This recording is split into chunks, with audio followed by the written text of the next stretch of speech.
We love to claim men will be men, as if biology wrote the whole script. But society has a heavy hand in the editing room. Today, we're diving into the space where biology meets culture, where identity is influenced as much by society's script as by personal experience. Because maybe men aren't men just by nature. Maybe they're also men by design.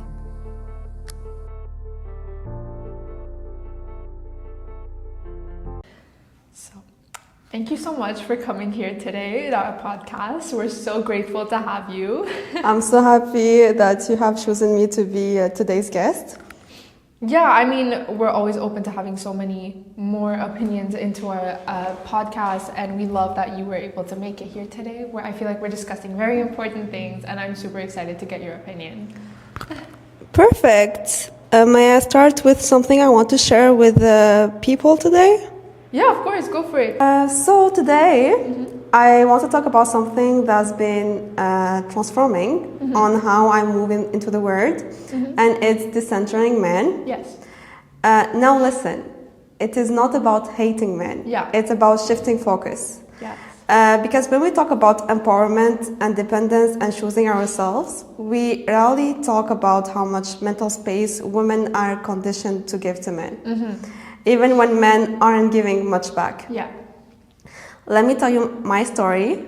Some of my male co-workers tried to set me up with their friends. You know, cute setups, classic matchmaking. It was sweet, I guess. They saw I was single and thought I needed someone.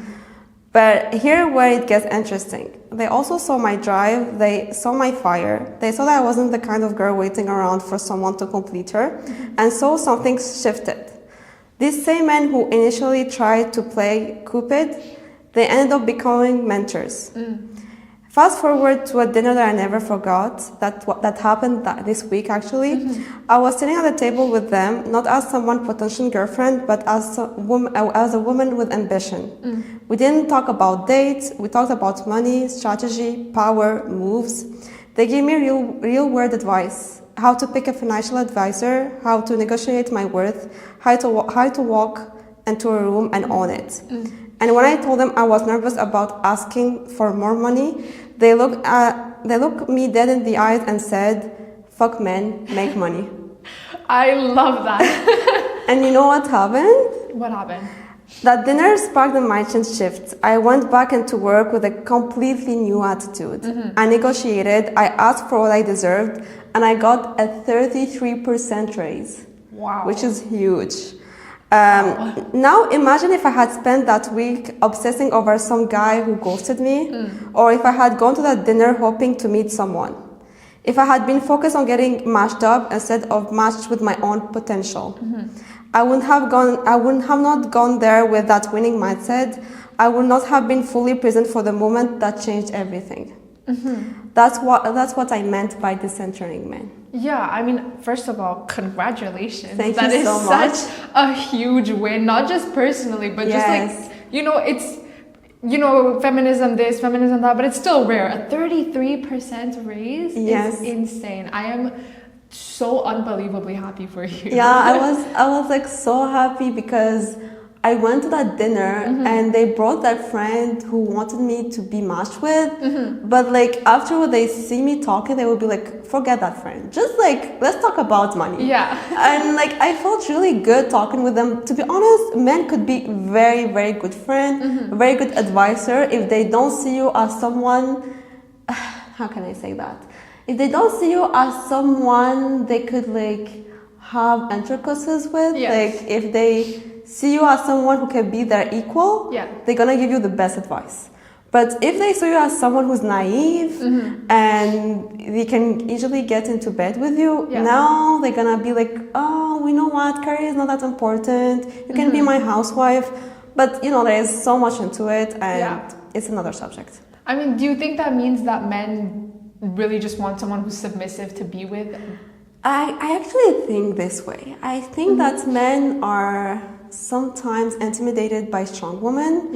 But sometimes they like the fact that you're independent, and sometimes they want to help you. It's you to discern if that man wants to help you or if he only wants to use you. And to be honest, sometimes it's quite evident because men are more direct, and you have to understand when they talk what they mean. Because normally, like, you're gonna know if you don't want to like romanticize the main gaze and the male relationship. Like, you're gonna know if you are like more logical about things. Yeah, 100%.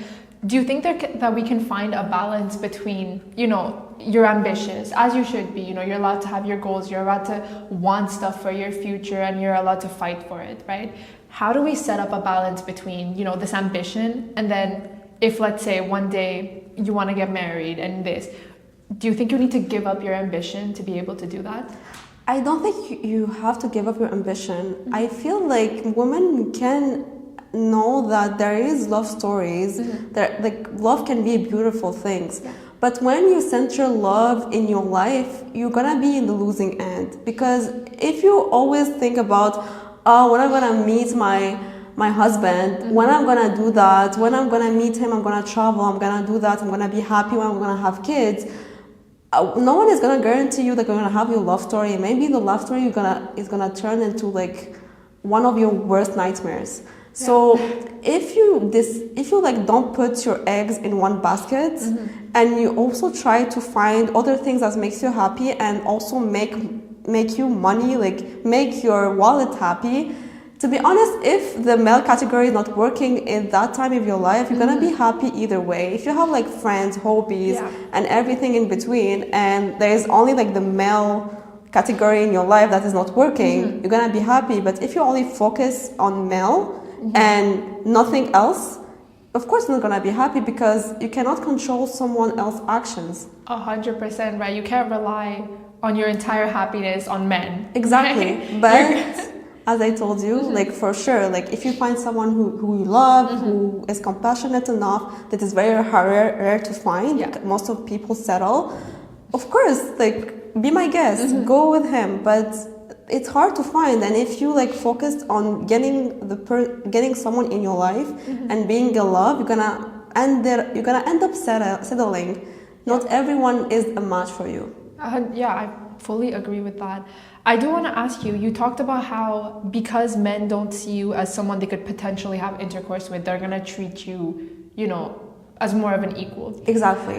Why do you think it is that, men are typically praised for being sexually active, right? It's going to be like, oh, like, wow, you scored last night, yay. But then a woman, if she has sex, it's very much shamed on. What are your thoughts on that? I think there is a concept of purity that is in our society. Maybe also conditioned by Disney princesses. Oh, yeah. Like,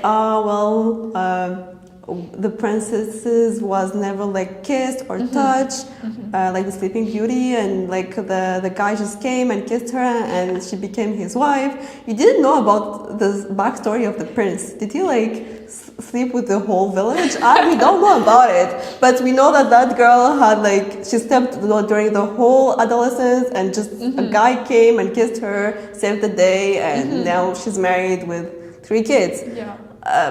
And actually also like women are so praised, praise a lot about love in the Disney word. But if you see what little guys are watching in Disney and other like cartoons, it's more about winning at life, getting into that football team, being resilient.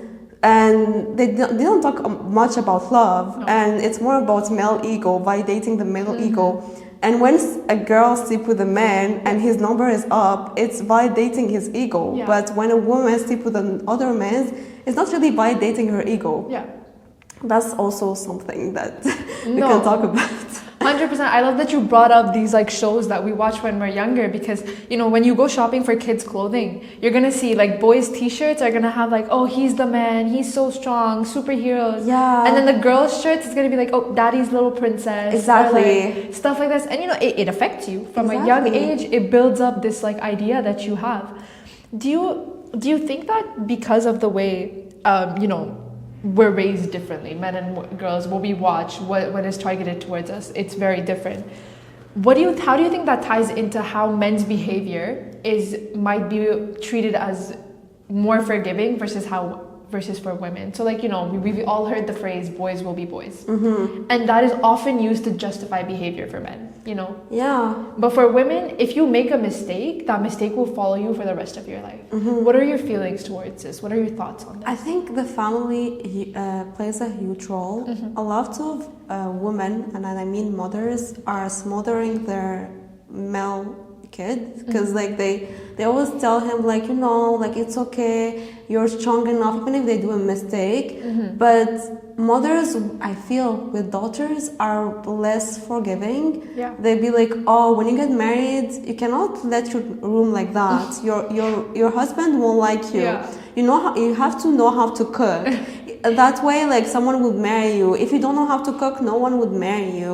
Like I think that's, I'm not gonna blame mothers, but like even mothers are conditioned by the society. And they telling their daughter what to do, and it's by conditioning. And it's not because they are bad mothers, but this is how they were taught to discipline their children. Even if normally male and female would be equal, they're gonna give more chores to the female, like let's do the dishes with me, cook with me. But for the male, it's okay, he has like his soccer practice, he can do that today. I love that you brought up, not blaming our mothers. And it's, because in their head, they're doing what they think is good for us. Exactly. Because that's how they were raised. And acknowledging that is very important, because you can't change how someone grew up in one day, right? Just because you're being raised here and, you're seeing that this is not how it's supposed to be, that's not how they were raised. So in their head, they were doing what's good for you, right? So, and you also talked about how like, you were taught to clean your room and certain things you have to maintain yourself because, or else a man might not want to marry you. Exactly. Do you ever think you've had to like tame your emotions? Or like, let's say, you got upset on something and you were told to like not react about it, even though your reaction was very valid, just because you might present yourself badly towards a man? To be honest,